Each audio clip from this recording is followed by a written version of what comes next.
Diesel power on the Southern Pacific begins with a look at the SP as World War II broke out, and then when dieselization took its grip on the system after the war's conclusion.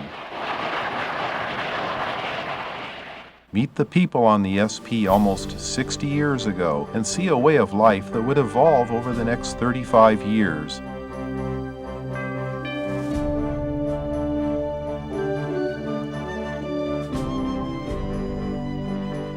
The evolution would revolve around the diesel and the changing ways of the railroad business.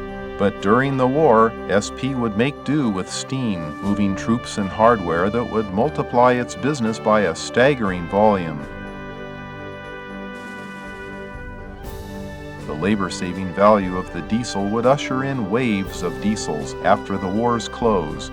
SP's steam fleet would hang on into the 50s, most being retired with plenty of life left. The diesels would phase them out on both passenger and freight assignments, bringing new efficiency that would help the SP compete with the growth of highways and air travel. We cover the beautiful ALCO PAs and the EMD F unit fleet through the 50s and into the 60s as passenger travel would bring more red ink to SP's books.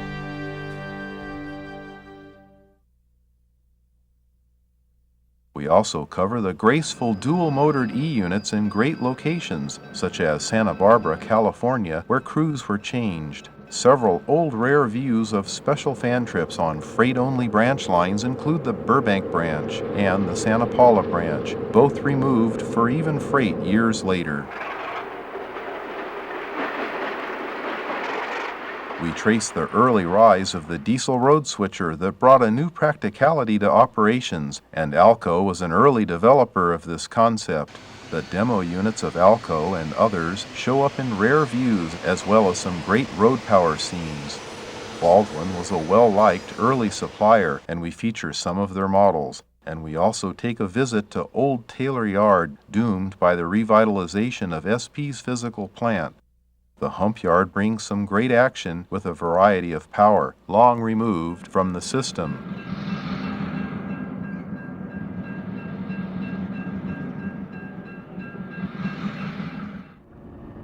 Out on the road, we cover many locations out west with monster lash-ups of power and with correct sound synchronization accurately matched to locomotive types.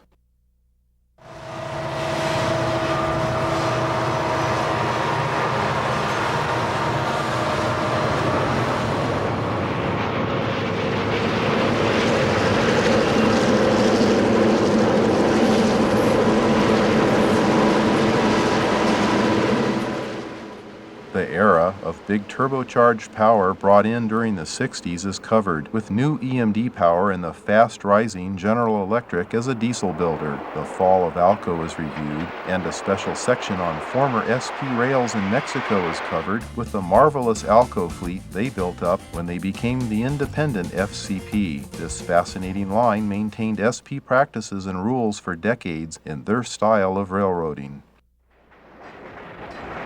Back in the U.S., we take a few trips on some old Pacific Electric lines operated by the SP as branch lines with plenty of sharp curves, street running, and wigwag signals. If you like GP9s, this video brings them in waves, and we also bring action from Colton Tower. More demo units from Fairbanks Morris kick off our coverage of the Trainmasters on the San Francisco Peninsula with a good look at the commute line. Freight and passenger action in the Bay Area and other Northern California locations give this video a nice geographical mix.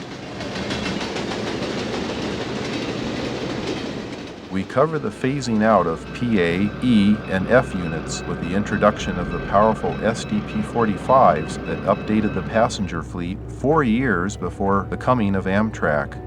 The SD-45s and bigger U-boats all over the West, plus many other models, show the SP in its finest days.